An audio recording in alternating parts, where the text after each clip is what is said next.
আপনি উসমান রাদিয়াল্লাহু তাআলা তোমরা ইহুদি বাড়ি থেকে বলতেন তারপরে ইহুদি বাড়িতে আছো কিনা?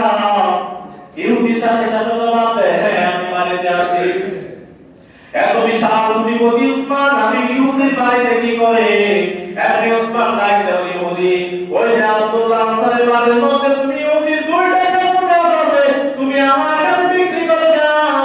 আপনি ইহুদি বলে উসমান তোমার তো হাজার হাজার খেজুর গাছ আছে মাত্র দুইটা খেজুর গাছের জন্য কেন আমার কাছে আসলা? ইহুদি ডাকতে উসমান রে নিশ্চয়ই কোনো কারণ আছে যার কারণে তুমি আমার কাছে আসছো। আপনি উসমান রাদিয়াল্লাহু তাআলা ডাকতে ইহুদি আমি আপনাকে তোমার কাছে আসি নাই আমার নবী দুইটা খেজুর গাছ বলছে কিনে দেওয়ার জন্য আমি এই জন্য আসছি। ইহুদি চালাক ডাকতে বলে মুসলমান মরতে রাজি হয়ে যায় নবীর কোনো কষ্ট হোক সেটা কখনোই চাইবে না। আপনি ডাকতে উসমান একটা খেজুর গাছের জন্য 50টা খেজুর গাছ আমাকে দিতে হবে। উসমান ডাকতে বলে ইহুদি তুই আমি উসমানের 50টা খেজুর গাছ কেন আমি উসমানের সমস্ত সম্পদের বিনিময়ে আমি তোমার দুইটা খেজুর গাছ কিনতে চাই। আপনি উসমান রাদিয়াল্লাহু তাআলা দুইটা খেজুর গাছ কেনার পরে যখন নাকি নবীজির কাছে যান নবীজি ডাকতে উসমান কে আপনি দুইটা খেজুর গাছ নিয়ে দিলাম। আপনি উসমান ডাকতে বলে রাসূলুল্লাহ আমি উসমান আপনার মহব্বতে আপনাকে এত ভালোবাসি নবী আমি উসমান যদি জমিন থেকে বিদায় নিয়ে দেই আমি উসমানের খেজুর গাছ কেন আমি আমার সমস্ত সম্পদ আপনার পায়ের তলে বিলিয়ে দিব তারপর আমি এই দুইটা খেজুর গাছ আপনাকে দিয়ে দিলাম। सूरज ने लिया अपने सुहानों कोए मैदान सूरज ने लिया अपने सुहानों कोए मैदान दुनिया है अजब चीज कभी सुबह कभी शाम दुनिया है अजब चीज कभी सुबह कभी शाम दुनिया में हो दुनिया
যার কারণে আমাদের মালিকের সবগুলা আমরা সুন্দরভাবে আদায় করতে পারি।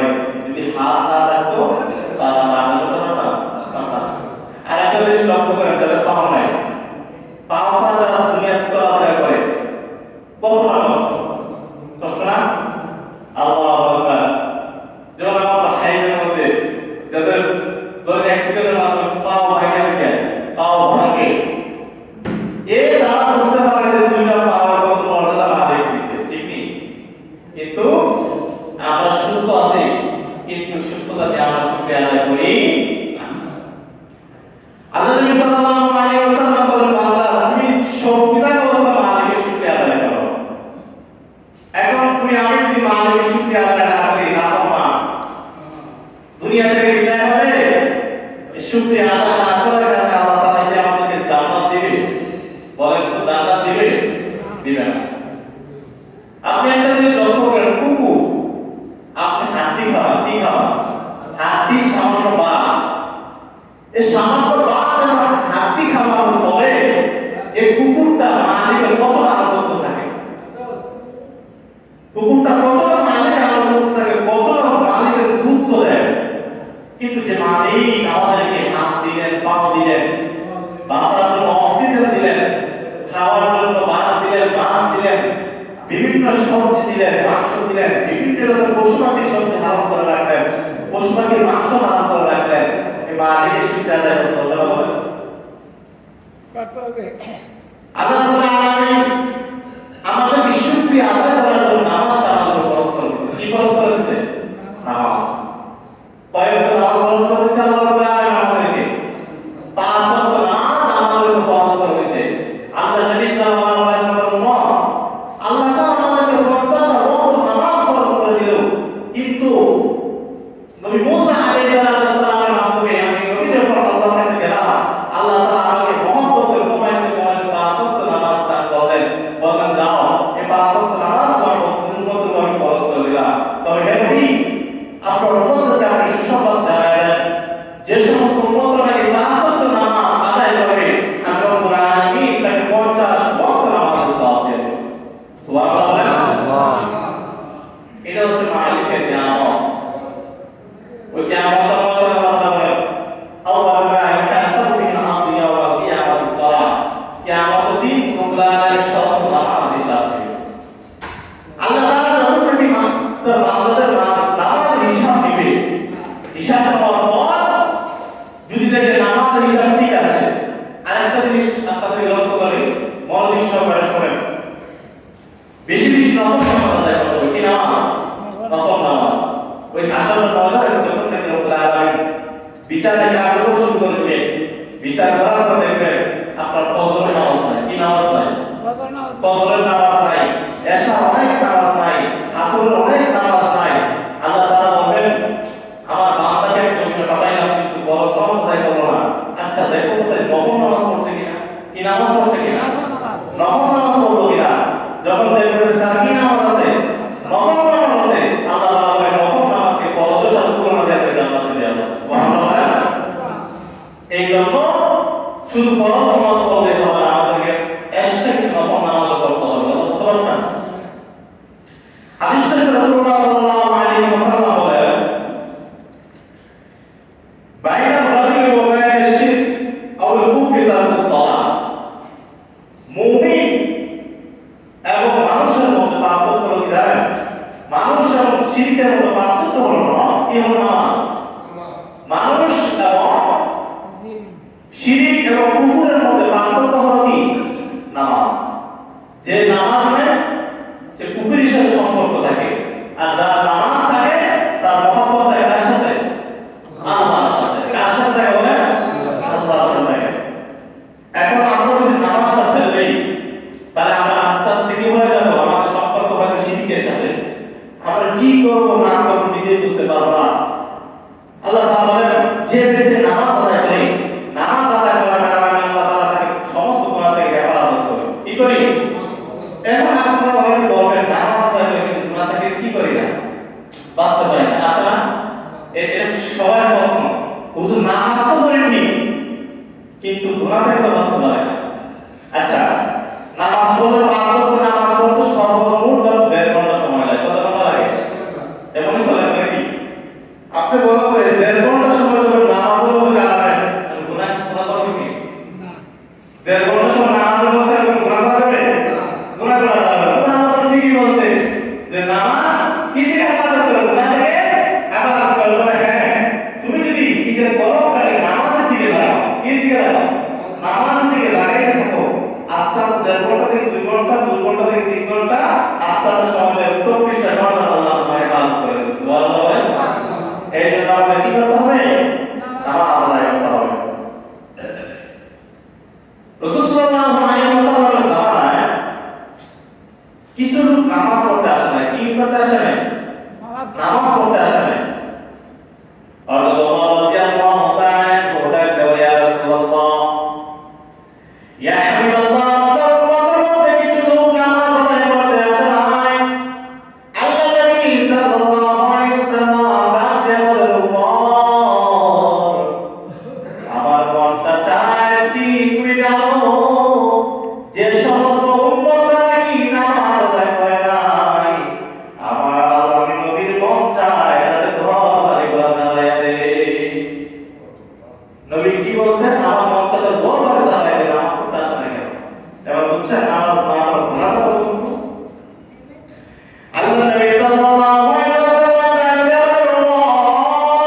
সাল্লাল্লাহু আলাইহি ওয়াসাল্লাম যারা সরকার করে তাদেরকে পানি পান করাতে দিবে এমন সময় জিবরাইল এসে বলে দিবে ইয়া রাসূলুল্লাহ ইয়া হাবিবাল্লাহ সাবধান নবী তাদেরকে পানি পান করাবেন না আল্লাহ নবী সাল্লাল্লাহু আলাইহি ওয়াসাল্লাম বলে জিবরাইল এরা আমার উম্মত কেমনে আমি তাদেরকে পানি পান না করাই জিবরাইল বলে ইয়া রাসূলুল্লাহ আপনি জানেননি ওই যে শীতের সময় যখন মুয়াজ্জিন মসজিদের মধ্যে দাঁড়িয়ে আসসালামু আলাইকুম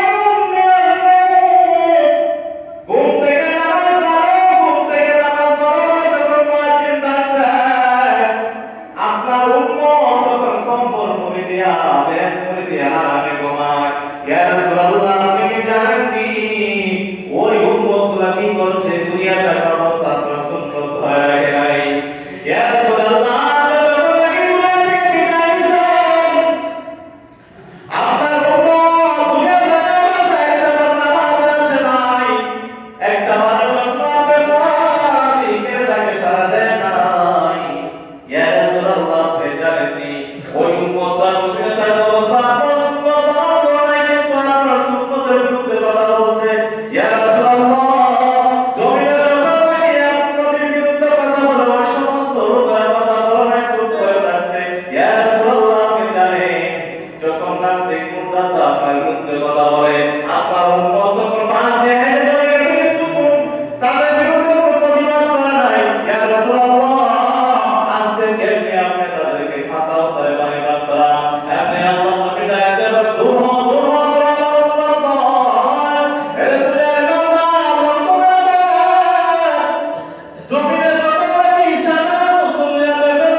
¿Qué?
সাথে 2 রাকাত নফল আদায় করব 2 রাকাত কয় রাকাত এই নামাজের নাম হলো তাহিয়াতুল মসজিদ কি মসজিদ ঢোকার সাথে সাথে নামাজ আদায় করব 2 রাকাত নফল আদায় করব মনে থাকবে সবার এই টুকিটাকি কিছু আমল আছে পালন করতে থাকেন আপনারা যদি টুকিটাকি আমল পালন করেন কিয়ামতের ময়দানে আল্লাহ তাআলা যখন নাকি দেখবে আপনার ফরজ নামাজ নাই এই নফল নামাজ ওসিলা আল্লাহ আপনাকে মাফ করে দেবে সুবহানাল্লাহ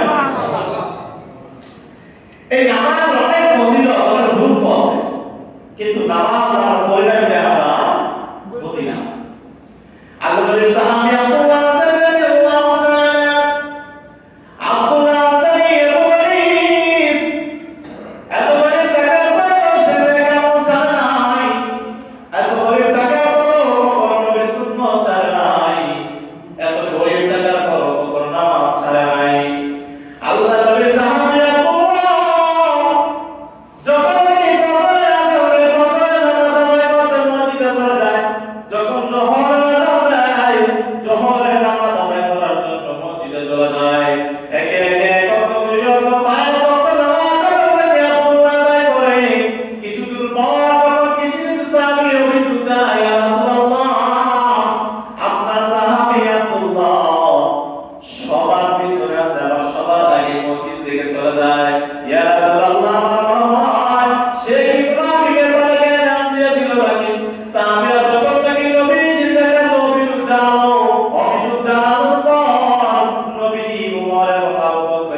তোমার ভিতরে ঢুকে যাবে, আমার স্ত্রী গর্তের ভিতরে আছে কিনা সেটা তারা দেখতে না পারে, এর জন্য আমি আব্দুল্লাহ তোমার বিশাল গর্ত বানিয়ে দিলাম। আল্লাহ নবী আব্দুল্লাহর কথা শুনে চিন্তা করে কান্না করতেছেন। আপনি আব্দুল্লাহ ডাক্তার ইয়া রাসূলুল্লাহ, কোথায় আমার আমি আব্দুল্লাহ ওই গর্তের ভিতরে ঢুকি, আমার স্ত্রী যখন রাতে আমি আব্দুল্লাহর কাপড়টা নিয়ে নামাজ আদায় করে আমি আব্দুল্লাহর গর্তের ভিতরে ঢুকে যাই। নবীজি যখন ডাক দেন আব্দুল্লাহ, এরপর তো মোহাম্মদ নামাজের প্রতি করে সাহাবী আব্দুল্লাহ, যে আব্দুল্লাহ একটা মাত্র কাপড় ছাড়া সত্য নামাজ ছাড়া নাই, যে আব্দুল্লাহ একটা মাত্র কাপড় ছাড়া সত্য নবীজির ন্যায় কাপড় ছাড়া নাই। এর ইমানদাররা একটু লক্ষ্য করে দেখো, আমি আপনার তো কাপড়ের দাম, আমি আপনার অনেক অনেক আপনার অনেক সুন্দর সুন্দর কাপড় আছে, অনেক সুন্দর সুন্দর জামা কাপড় আছে, কিন্তু মালিকের সামনে একটা বারের জন্য আমরা নামাজ আদায় করতে আসি না, ঠিক না? যখন তাকে প্রশ্ন করে ভাই নামাজে চলে বলে কাপড় ভালো না, কি ভালো না? এমন মানুষ নেই বলে যে না কাপড় ভালো না, আপনি মুসলমান কাপড় ভালো থাকবে না কেন বলে? তো জবাব আছে, আপনি মুসলমান কাপড়টা ভালো থাকবে না কেন? কেন পেশাব করে পানি লন না, দিলা লন না, টিস্যু লন না, তার কাপড়টা খারাপ আর মানে কি? এতে মানুষ বুঝবো যে একবারে সমস্যা আছে, ঠিক না? এত সমস্যা ডাক্তার দেখাতে হবে, ঠিক না? এখন যদি আমরা এত বেশি সমস্যা হয় তাহলে ডাক্তার দেখা। একটা জিনিস মনে রাখবেন, অজুহাত দিয়ে কখনো বাঁচা যাবে না, অজুহাত দিয়ে কখনো কি করা যাবে না, বাঁচা যাবে না। আপনি যদি অজুহাত দেখান, আরে কি বলবো, রাসূলুল্লাহ সাল্লাল্লাহু আলাইহি ওয়াসাল্লাম যখন মৃত্যুর শেষ দুনিয়া থেকে বিদায় নেন, এত অসুস্থ, এত অসুস্থ, হাঁটার মতো শক্তি নাই, কিন্তু নবীজি দুইজন সাহাবী তাকে ভাত দিয়ে দেন আমাদের যার নাম হলো আমি আপনি বলে কি কি নাই, আমাদের কাপড় ভালো না, কি ভালো না, কাপড় ভালো না, আমাদের করবো না। কিন্তু একবার লোকের দাঁড়ায় না মুসলমান, এই কাপড় ভালো না থাকা কারণে জাহান্নামে যেতে হবে। কোথায় যেতে হবে? আল্লাহ নবী সাল্লাল্লাহু আলাইহি ওয়াসাল্লাম কবরের পাশ দিয়ে যাইতেছেন, কিসের পাশ দিয়ে? কবরের পাশ দিয়ে যাইতেছেন, যাওয়ার সময় দেখতেছেন দুইজন মানুষের কবর বিশাল আলাদা হচ্ছে, এত খাওয়া দাওয়া করে আনন্দ হচ্ছে, বিশাল আলাদা হচ্ছে। তখন রাসূল সাল্লাল্লাহু আলাইহি ওয়াসাল্লাম নাকি কিন্তু মুর্দা মানুষ দিতে হইতে জানেন রাসূলের মুজিজা কি? রাসূলের মুজিজা ছিল, রাসূলুল্লাহ সাল্লাল্লাহু আলাইহি ওয়াসাল্লাম একটা খেজুরের ডাল এনে কবরের মধ্যে দিয়েছে। কারণ খেজুরের ডাল যদি বলতো শুকনো থাকবে, শুকনো হবে না যতক্ষণ পর্যন্ত কি আযাব কি থাকবে, মাপ থাকবে। তখন প্রশ্ন করা হয়, ইয়া রাসূলুল্লাহ এই কবর আযাব হচ্ছে কেন বলতো? আল্লাহ নবী সাল্লাল্লাহু আলাইহি ওয়াসাল্লাম কেন জানো?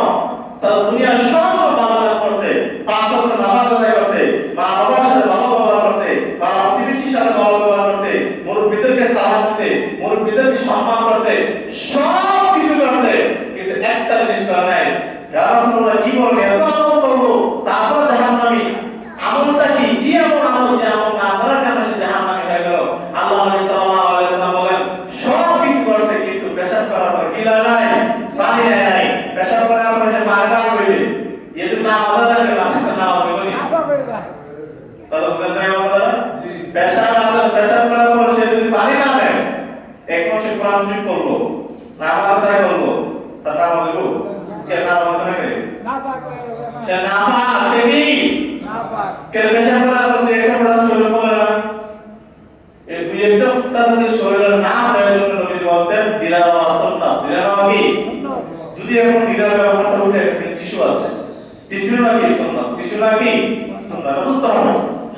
এখন আমি আপনি যদি নবীর সুন্নাতটাকে ঠিকমতো ধরতে না পারি, নবীর সুন্নাতটাকে ঠিকমতো আদায় না করতে কিয়ামত পর্যন্ত নামাজ আদায় করেন ভাই, নামাজ আদায় হবে আদায় হবে না। আরেকটা জিনিস বলি, যদিও অনেকে কাজটা করে, যদিও অনেকের গায়ে লাগে, কিছু মনে করবো না, বুঝছেন? আমরা পেশাব করার পর টিস্যু নেওয়াটা একবারে জরুরি। কি জরুরি? টিস্যু নেওয়া জরুরি। পুরুষদের জন্য টিস্যু নেওয়া কি জরুরি। লক্ষ্য করে দেখবেন, পেশাব করার 1 মিনিট 1.5 মিনিট পরও কিন্তু পানি পড়ে, ঠিক না? এটা কিন্তু নেগেটিভ সাইড দিয়ে না, ভালো জিনিস বলছি। পেশাব করার 1 মিনিট অথবা 2 মিনিট পরও কি করে পানি বের হয়। 2 মিনিট পর যদি পানি বের হয়ে যায় তাহলে আপনার শরীর পাক, ঠিক না? না পা না পা পেশাব যে সময় করো শরীরে কি না পা এই জন্য আমাদের কি করতে হবে ডিলাগুলো ব্যবহার করা কি সুন্নাহ ডিলাগুলো এমনি ব্যবহার হয় না এই যে মাটির যে ডিলাটা আছে মেডিকেল সায়েন্সের কথা বলি ছোট বাচ্চা আছে দেখ এটা আমরা সম্ভব মাটিটা অনেক উপরে উপকার কথা বুঝছেন মাটি এমনি কিন্তু জমিতে মাটি ব্যবহার করতে না ডিলাটার ব্যবহার করতে এমন করে এটার মাধ্যমে অনেক রোগ সেবা হয়ে যায় কি হয়ে যায় অনেক রোগ কি হয় সেবা হয় কিন্তু মাটির জিনিসটা উঠে গেছে আস্তে আস্তে কেন উঠছে যে মাটি দিলে ধরে পেশা করা লাগে যে পোলা হয় পেশা মানে মাটিতে করাই যাবে ঠিক না আচ্ছা যাই হোক তাহলে আমরা আজকের এই প্রতীকে সবাই ডিলাগুলো ব্যবহার করব ইনশাআল্লাহ সবাই টিস্যু ব্যবহার করব ইনশাআল্লাহ কথা সবাই দিবেন নাকি সবাই বলবেন ইনশাআল্লাহ নবীর সুন্নাত আমরা ধরে রাখব ইনশাআল্লাহ পাঁচ ওয়াক্ত নামাজ আদায় করব ঠিক আছে কি আদায় করব পাঁচ ওয়াক্ত নামাজ আদায় করব হারাম মাল ব্যবহার করব আল্লাহ বলেন লা ইয়াকুল জান্নাহ নাসাবুল গুজরা বিল হারাম হারাম বক্ষণকারী কখনো জান্নাতে যাবে না জান্নাতে যাবে না কোথায় যাবে না জান্নাতে যাবে না আরেকটা ঘটনা বলে কথা শেষ করে দিচ্ছি রাসূল সাল্লাল্লাহু আলাইহি ওয়াসাল্লাম যখন আব্দুল্লাহ আনসারী ঘর থেকে বের হওয়ার পরে দেখেন খেজুর গাছের সাথে দুটো সন্তান বেঁধে রাখছে কার সাথে খেজুর গাছের সাথে দুটো সন্তান বেঁধে রাখছে আল্লাহ নবী সাল্লাল্লাহু আলাইহি ওয়াসাল্লাম ঘর থেকে এসে খেজুর গাছের সামনে গিয়ে বাচ্চাদেরকে ডাক দেয় বলে বাচ্চারা কে তোমাদের এই খেজুর গাছের সাথে বেঁধে রাখছে এমনি ডাক দেয় বলে ইয়া রাসূলুল্লাহ আমার বাবা আব্দুল্লাহ এত গরীব ইয়া রাসূলুল্লাহ আমার বাবা আমাদেরকে খেজুর গাছের সাথে কেন বেঁধে রাখছে জানেননি ওই যে খেজুর গাছ দুটো দেখতেছেন ওই খেজুর গাছ থেকে যখন নাকি খেজুর পাইকা একটা একটা করে খেজুর পড়ে ইয়া রাসূলুল্লাহ ওই দুটো খেজুর গাছ কার জানেন এই দুটো গাছ খেজুর গাছ হচ্ছে একটা ইহুদির আমার বাবা আব্দুল্লাহ না আমার বাবা আব্দুল্লাহ তো গরীব আমাদেরকে খাওয়ার মতো খেজুর দিতে পারে না ইয়া রাসূলুল্লাহ আমার বাবা জানতে পারেন এর সন্তান তোমরা যদি ওই খেজুর গাছকে একটা খেজুর খাও তাহলে তোমাদের তো আল্লাহর কাছে কবুল হবে না ইয়া রাসূলুল্লাহ এই জন্য আমার বাবা খেজুর গাছের সাথে আমাদেরকে বেঁধে রাখছেন আল্লাহ নবী সাথে সাথে ডাকতে বলেন আব্দুল্লাহ ছোট ছোট বাচ্চা কিছুই বুঝে না কেমনে তো পাশান হয়ে গেল এমনি আব্দুল্লাহ ডাকতে বলে ইয়া রাসূলুল্লাহ আমি যখন নাকি দুনিয়া থেকে বিদায় নিব আমি মারা যাওয়ার পর আমার সন্তানরা যদি মালিকের দরবারে দুইটা হাত তুলে দোয়া করে তাহলে জমিনের দুনিয়াতে হারাম না খেয়ে বন্ধনের শরীরটাকে মোটা করে কিন্তু তাদের দোয়া তো মালিকের কাছে কবুল হবে না ইয়া রাসূলুল্লাহ এই জন্য আমি আব্দুল্লাহ গরীব হওয়া সত্ত্বেও হারাম মাল যাতে আমি সন্তানকে না খাওয়াই এই জন্য আমি সন্তানদেরকে গাছের সাথে বেঁধে রাখলাম এমনি নবীজি ডাক দেওয়া আবু বকর কইরে ও কোথায় এমনি আবু বকর ডাক দেওয়া ইয়া রাসূলুল্লাহ আমি আবু বকর বললাম মামুন যখন আবু বকর ইসলামের দাওয়াত দেন আমি নির্দ্বিধায় কোন শর্ত ছাড়া আমি ইসলাম গ্রহণ করে ফেলি ওমর ডাক দেওয়া ইয়া রাসূলুল্লাহ জানেননি আমি ওমর নাকি আপনার গর্দান আনার জন্য কাফিরদের সাথে 100 ঘোড়ার বিনিময়ে আপনার গর্দান আনার জন্য যাই ইয়া রাসূলুল্লাহ আপনার নুরানি চেহারার পর আমি ওমর নিজেকে কঠোর করতে না করে ইসলাম গ্রহণ করে ফেলি এমনি উসমান রাদিয়াল্লাহু তাআলা ইহুদি বাড়ি থেকে বলতে তারপরে ইহুদি বাড়িতে আছো কিনা ইহুদির সাথে সাথে জবাব দেয় হ্যাঁ আমি বাড়িতে আছি এত বিশাল অধিপতি উসমান আমি ইহুদির বাড়িতে কি করে